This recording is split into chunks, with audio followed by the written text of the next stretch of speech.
We focus on different aspects of being smooth, like controlling your own rotation, making sure that there's good established connection points. So we'll walk you through some of the basics that we did today. The first points that we went through, and just to name them all for you, is the hand hold. Secondly is the wrist. Third is the elbow, the shoulder, and then the core, and then finally the legs to the floor. Today we really focused on the point 1 and point 2. So first of all, walking on our patterns, the first thing that we talked about was making sure that we're staying knuckle to knuckle. So we're using the center part of our palm of our hand to create a nice large circle rather than using the tendons, right? So if we use the tendons, that locks the wrist and creates that stiffness in our connection. But if we use the palm of the hand, like if we're picking up a cup of water with no thumbs, now we're able to keep the wrist nice and fluid while still keeping good surface area in our connection. So we use the physical reference of aligning the knuckles to the other knuckles. If you are separated from that, you can think of this as like static in the connection. Your goal is to establish a good connection point, knuckle to his knuckle. And when you're home working on it, you're going to wonder what happens if my partner doesn't know about this concept. And it doesn't matter. We always want to have good technique by ourselves. So even if your partner has a slipped out connection, as a follow, I'm still going to hold my connection right at the center of the towel with the palm of my hand. So the connection at least is 50% better. And same thing for a leader. Same thing. So like if she slipped, I still keep that connection point. Remember, promote good connection with good connection. It's like when you see somebody with bad frame, you're not like, oh, I guess I have to have bad frame too. Your goal is to like promote the good technique along the way. Secondly, we briefly worked on the wrist and the underarm pass, making sure that follows, we're not pulling that connection to create that cobra.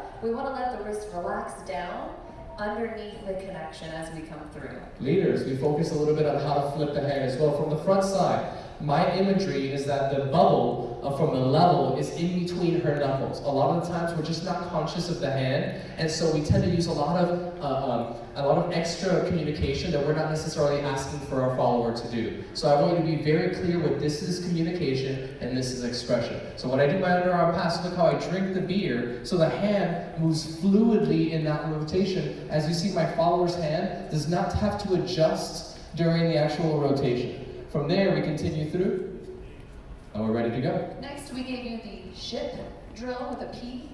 So that meant that same thing, leader was holding each other accountable for that sway. So if you're practicing and your leader has that sway in his hand, I'm going to mimic that with my body so that we can help each other learn to practice.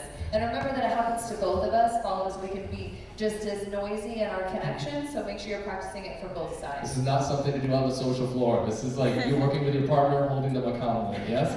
All right, from there we focus on smooth rotations. The idea that good dancers learn how to have multiple rhythms in their body at the same time. So while our feet are doing a triple, we did the Dirty Dancing slow water triple. So we go triple through, and as you see, my upper body is one fluid movement. Really, this is just an excuse to move the body. The hands are for your body to really learn how to move smoothly, because I don't want this either, right? So I would even start with the water triples and then put your hands behind your back and then do it smooth. So you're really focusing on the body movement of this. Now we use it in a basic sugar push.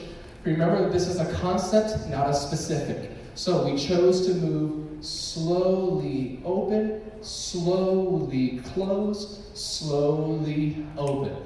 Think of yourself less like a flashlight and now more like a slow-moving lighthouse. I think that's it. Wait, one more. We had distancing was our final one.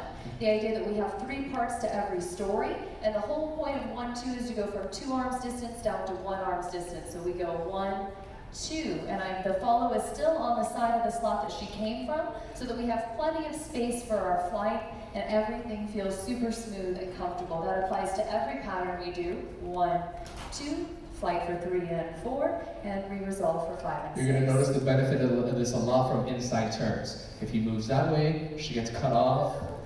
If you move back too far, she's going to have to overstep and then fix the end and the anchor. So the 1 arm's distance makes it feel perfect. Thank you so much, and we'll see you next time.